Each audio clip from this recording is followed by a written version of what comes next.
हैं हमारी एकादशी बाद में क्यों आती है। कुछ लोग पहले एकादशी रहते हैं।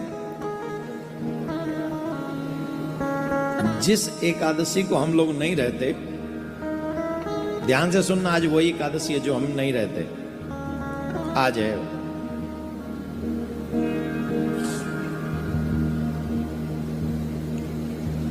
जिस एकादशी में दसवीं स्पर्श करे।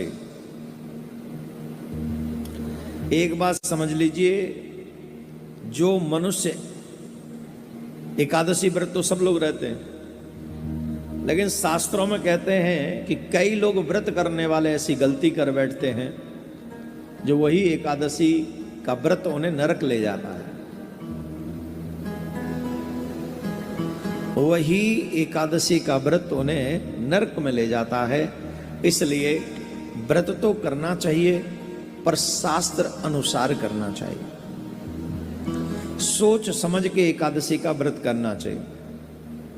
शास्त्रों में कैसे एकादशी का व्रत करना चाहिए, कौन सी एकादशी का व्रत करना चाहिए, इसका स्पष्ट निर्देश है। स्मारत और वैष्णव एकादशी दो होती हैं। दसवीं तिथि, ध्यान से सुनना, दसवीं तिथि एकादशी तिथि को अगर स्पर्श करते, वो एकादशी नहीं रहनी चाहिए।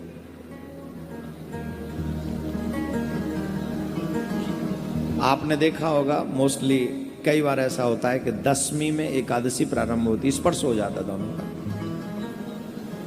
तो वो एकादशी जिसमें दसवीं तिथि का स्पर्श हो, वो एकादशी का व्रत निषिद्ध है। एकादशी तिथि द्वादश तिथि का भी स्पर्श करती हो, अगर जैसे एकादशी हम व्रत कर रहे हैं और उसमें द्वादशी स्पर्श हो रहा हो, तो वही उत्तम एकादशी का व्रत माना गया है, श्रेष्ठ एकादशी का व्रत माना गया है। जो मोस्टली हम लोग रहते हैं।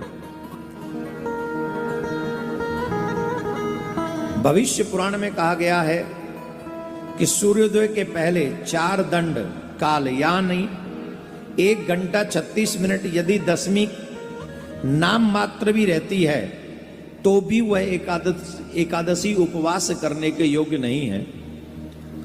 स्कंद पुराण में है, उमा महेश्वर संवाद में ऐसा वर्णन आता है, जो दसवीं युक्त एकादशी करता है वो निश्चय ही नरक जाने की इच्छा करता है। ये हम नहीं कह रहे हैं। बाबा भोलेनाथ मां पार्वती को उमा जी से महेश्वर कहते हैं।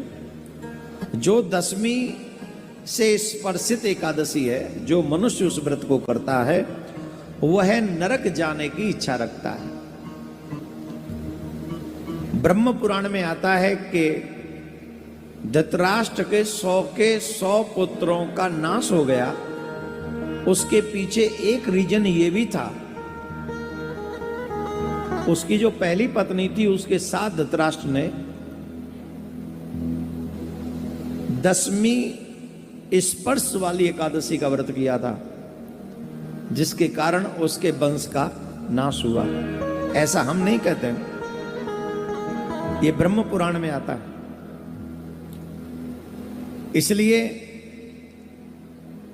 हम लोगों को वैष्णव एकादशी का व्रत करना चाहिए।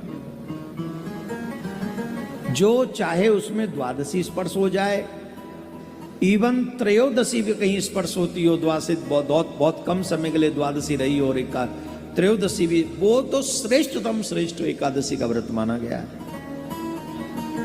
इसलिए ये संदेह कभी नहीं करना चाहिए। और जो शास्त्र 3 पुराणों का वर्णन किया मैंने आपके आगे इसमें, इसलिए आप हमेशा कंफ्यूजन में रहने वाले लोगों को चाहिए कि वह हमारे फेसबुक पेज इत्यादि को लाइक कर लें। उस पर पहले डाल दिया जाता है, यूट्यूब वगैरह पे भी डाल दिया जाता है। ट्विटर पे तो शायद नहीं डलता है मुझे नहीं पता, पर फेसबुक पे डलता है, ये मुझे पता है। तो आप लोग सारे सोशल मीडिया में जितने भी सोशल मीडिया स्टेज हैं, पेज हैं, उन सबको लाइक करके इन सब धर्म के कार्य को आगे बढ़ाएं, सनातन की आवाज को आगे बढ़ाएं।